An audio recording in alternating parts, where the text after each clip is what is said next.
Thanks for joining us on the CBN News Channel. I'm Charlene Israel.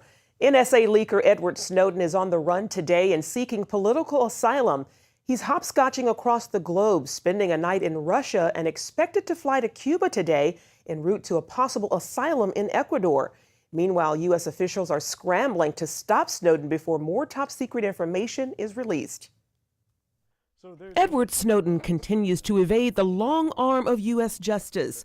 Over the weekend, the U.S. asked Hong Kong to arrest him and begin the extradition process.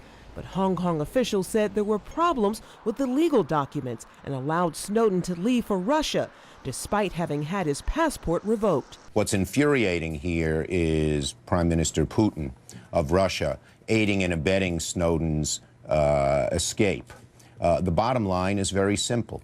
Allies are supposed to treat each other in decent ways, and Putin always seems almost eager to put a finger in the eye of the United States, whether it is Syria, Iran, and now, of course, with Snowden. That's not how allies should treat one another, and I think it'll have serious consequences for the United States-Russia relationship.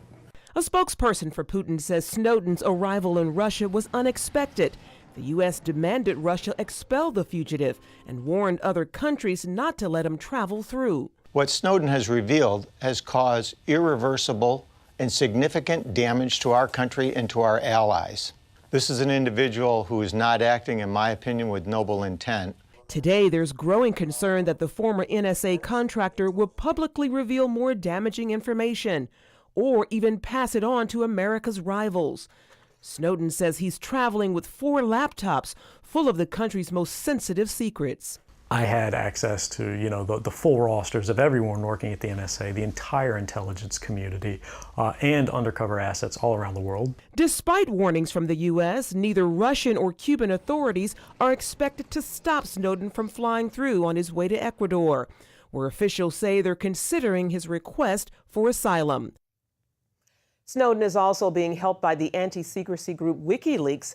Its founder, Julian Assange, was granted asylum by Ecuador last year.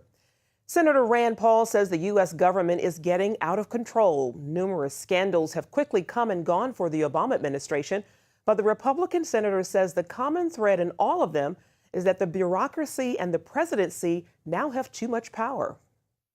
And I'm starting to think that their public relations ploy is to displace one scandal with the other.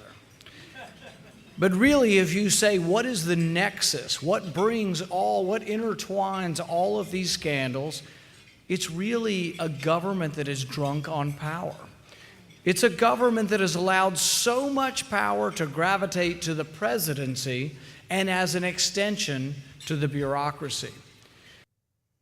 Paul made that statement at the Competitive Enterprise Institute. He says when he came to Washington, he thought he'd be part of writing laws, but he quickly realized that bureaucrats are the ones doing that now. He cites Obamacare, which was a 2,000-page law, but he says 20,000 pages of the regulations have been added to the bill by bureaucrats. Colorado officials have ruled that a 6-year-old boy can use the girls' bathroom in his school. The boy's parents and other transgender activists are celebrating the decision. The Denver Post reports that young Coy Mathis identifies himself as a girl. His parents agree. The Transgender Legal Defense and Education Fund filed a complaint on the family's behalf, claiming that Coy had been discriminated against. Now he will be treated as a girl at Eagleside Elementary School, located in Fountain, Colorado. As CBN News reported last week, the Christian ministry Exodus International is closing its doors. Exodus tried to help gay men and women through reparative therapy, which holds that sexual orientation can be changed. The group has now apologized for promoting that therapy. Dr. Mark Yarhouse from Regent University's School of Psychology and Counseling has been researching the issue for years. It's wisest to pursue the things that God promises us. So when God promises us sanctification and Christ-likeness, I think that's a better focal point for somebody to pursue their relationship with God, to grow in their relationship with Christ into Christian maturity. And that can be done independent of whether their attractions change. So if their attractions do change, that's what they were pursuing and what they were hoping for. But if they don't change as much as they had hoped for, I still want them to know that they're loved by God. Yarhouse says some people can experience meaningful change in their sexual attraction. Daredevil Nick Wallenda completed a historic high-wire walk across the Grand Canyon Sunday. He is the first person to cross the canyon, and he did so without a tether or a safety net. Praise you, Jesus. It took Nick Wallenda just 22 minutes to complete the daring walk across the Grand Canyon. The 34-year-old Daredevil is a seventh-generation high-wire artist, part of the famous Flying Wallenda's circus family, a clan that is no stranger to death-defying feats. In the 1970s, his great-grandfather Carl fell to his death during a performance in Puerto Rico. Several other family members, including a cousin and an uncle, have perished while performing wire-walking stunts. In an interview on CBN's 700 Club, Wallenda said he doesn't see his feats as that risky. I don't see what I do as being more dangerous than a police officer. What I do is extremely calculated. I don't think God holds me on the wire as I'm walking across, but God's given me a unique talent, and it's up to me whether I train properly for that. As a devout Christian, he sees his talent and desire to perform as a gift from God. There's no question in my mind that God has laid these desires on my heart to carry on this family industry. I think that God has given me a very unique talent, and I can use that to bring glory to His name. And he says he does it all for a higher purpose. It's so important to me that every time before I do any of these big events, I get in a circle and pray with my family. And I always say, give God the glory. Let God get the glory out of what I'm doing. That is very, very important to me, that people, they don't praise Nick Wallenda, but they praise God for these amazing abilities. And I think that that's part of showcasing like the Grand Canyon. To me, myself, it's hard to deny that there is a God when you see the Grand Canyon. That's my heart, and that's why I like to show these amazing places off around the world. Wallenda says his next stunt will be a tightrope walk between the Empire State Building and the Chrysler Building in New York. And you can see that full interview with Nick Wallenda at our website, cbnnews.com. The family of American Christian pastor Saed Abedini visited him in Iran's Evin prison recently.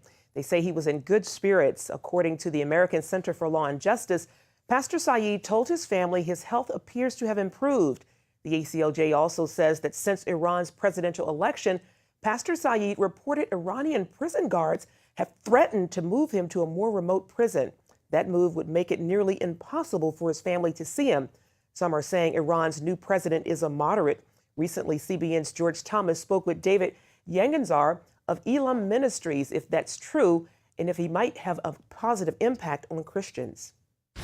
The election of Rouhani as the president could be reason for some cautious optimism for Christians.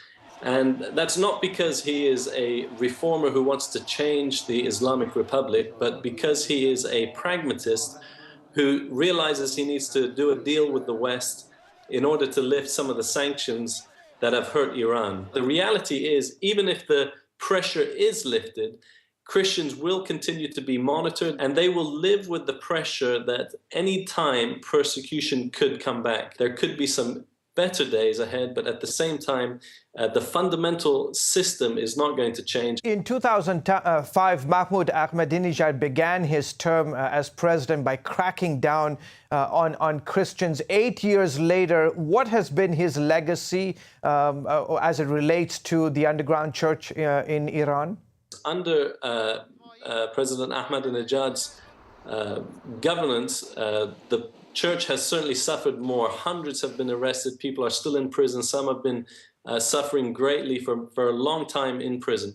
At the same time, the church has grown. In fact, more people are coming to Christ now every year than when President Ahmadinejad first came to power. So they need to realize that persecution will not stop the church growing.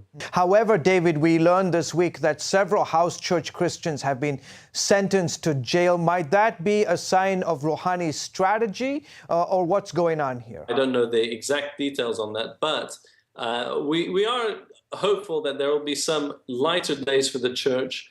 But at the same time, we understand that that doesn't mean that fundamentally things are going to change. Just before the election, the state told the Assembly of Church God in Tehran to close its doors. Do you have an update on their situation for us, David? They have been told to cease their activities. As far as I know, that hasn't changed. We need to continue to pray for Pastor Assyrian, who's in prison, one of the leaders of that church who was arrested, and the members, the congregants of that church who are still without a church building to go to. But what we do know is that they will continue to meet together in their homes because that's their right to worship the Lord and to practice their faith. David Yegnazar, great ministry, Elam Ministries. Thank you so much for joining us on the broadcast. Thank you. Coming up, in East Jerusalem, a blind Christian woman leads Muslim children to hope.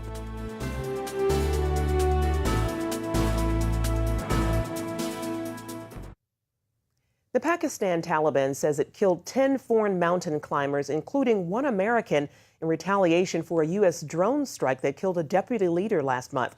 About 15 militants disguised as policemen attacked the base camp at Nanja Parbat, the 9th highest mountain in the world. Some mountain climbers managed to escape, but the rest were shot dead. The tourist area of Pakistan is far from the Taliban's stronghold near the Afghan border and usually does not suffer terror attacks. A spokesman for the terror group says they chose to attack foreign visitors to influence the world powers to pressure the U.S. to stop drone attacks.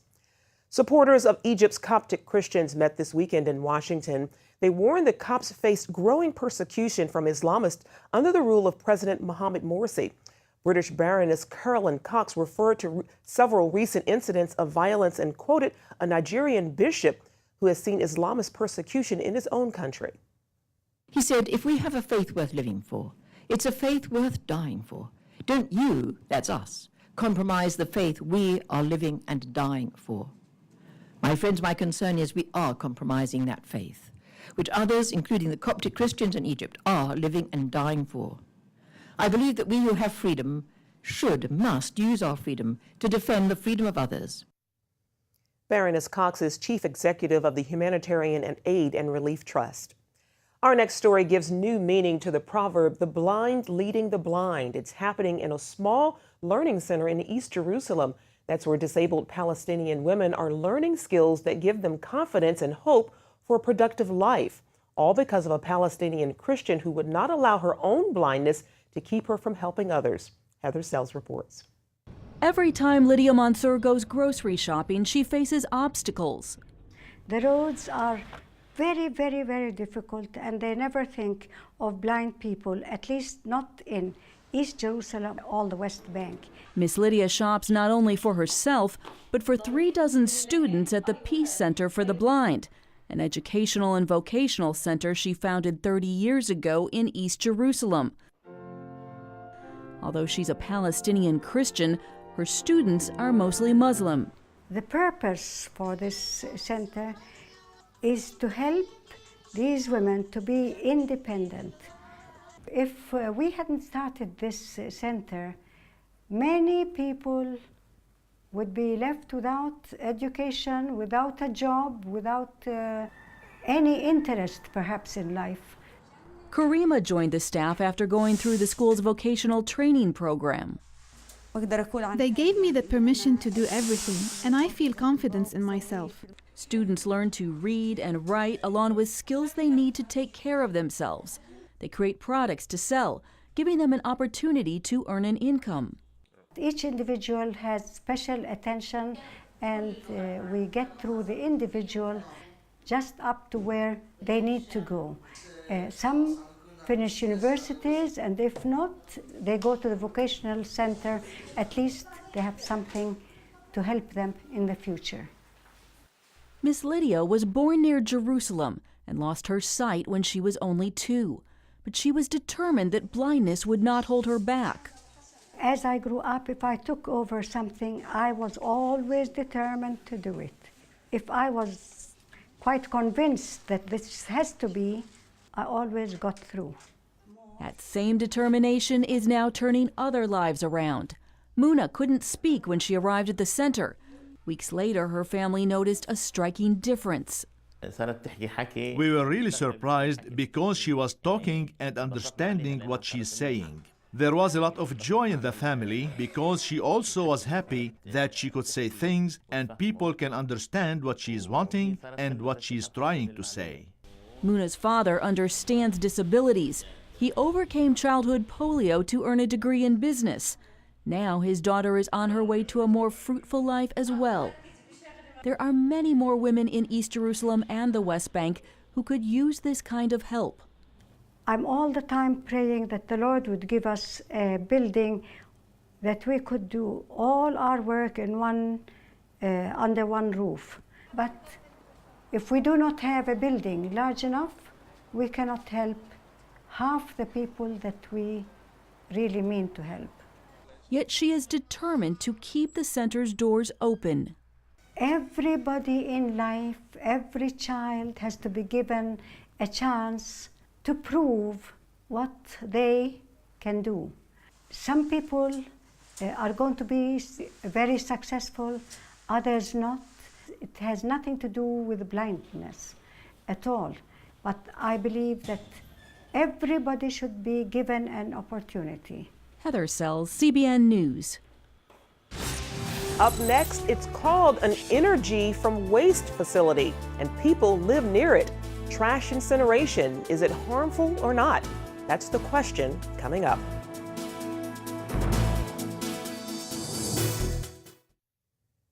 Welcome back. Landfills are not the only option for getting rid of trash. Some waste is disposed of in plants where it's burned for energy. If this seems like a great idea, think again. Mark Martin takes a closer look at the process and the potential danger.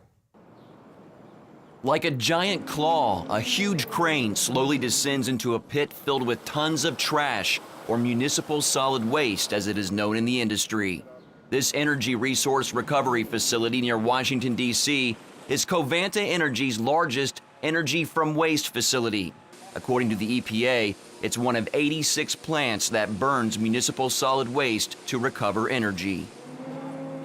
This plant processes around 3,000 tons of municipal solid waste each day. Company leaders say that produces enough electricity for 80,000 homes.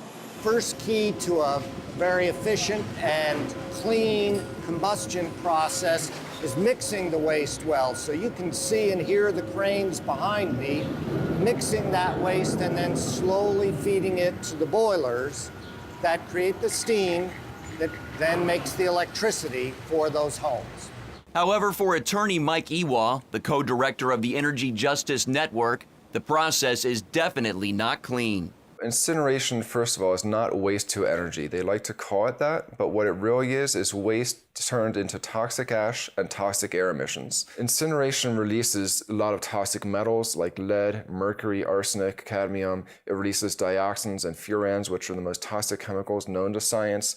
And these chemicals get into the food supply. Leaders at Covanta maintain measures are in place to comply with EPA regulations and to protect people from harmful emissions. The emphasis on air pollution control equipment today and efficient recovery of the energy that's in your waste really has made it a remarkable source of renewable power. They also say the ash produced from the combustion process is safely stored. Up there on that ridge is the ash monofill. The gray material is actually the ash that's produced from the burning of municipal solid waste, while the white material is a liner that has been put down to prevent the leaching of rainwater into the soil. Is there fugitive ash from these monofills? Is there metal leaching out of that concrete as it sets up? And the answer to those questions and the long-term monitoring is no. If you've done it right, and that's what we set out to do, that's what the local environmental agencies assure that we do, then you don't have an issue with the ash, and you don't have an issue with air emissions associated with these facilities. I am not in any way concerned for my health from that monofill. It's very well built. It follows strict guidelines from the local Department of Environmental Quality. I have no concerns for myself or my family and my 3 kids who live right in this community. Mary Jane Reyes isn't convinced. She lives about 8 miles from the Covanta facility. Reyes tells CBN News she wants to raise awareness of the dangers associated with the combustion of municipal solid waste. When I saw that they had built homes so close, I saw children in the street playing. So it was just, they're all so innocent, and they're potentially going to have a lot of years not on their lives. I'm here in the neighborhood believed to be closest to the plant and to the landfill where the ash is dumped. You can see the stack from the plant right over there. Ewall says the people living in this neighborhood are definitely in harm's way. And if I lived here, I'd be very concerned. I wouldn't want to live in a community where I have this many toxic chemicals coming out of an incinerator stack, where the heavier pollutants will drop right on this community and I'd be breathing them, and where the landfill gas from the landfill right next door also would be affecting the community. Bruce Pham's backyard is near this tree-lined ridge. Behind the ridge, the ash landfill.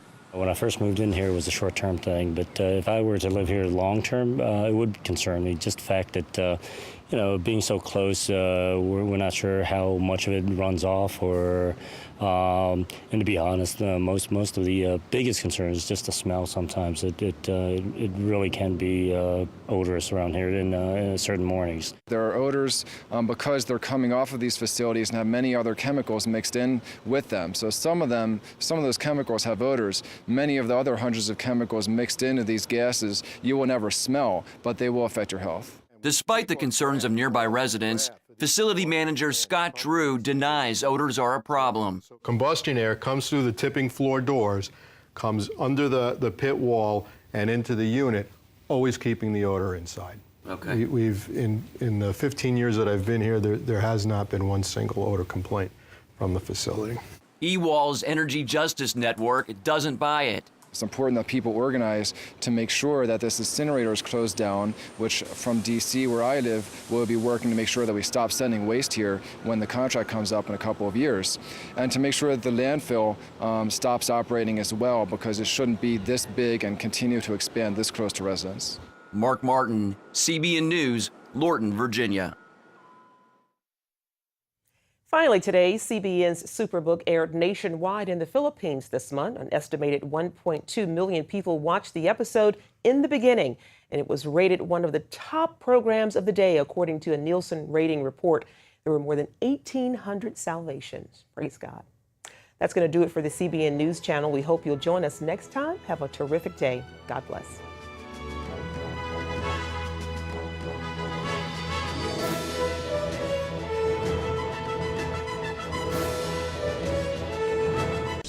Introducing the CBN Bible from CBN.com.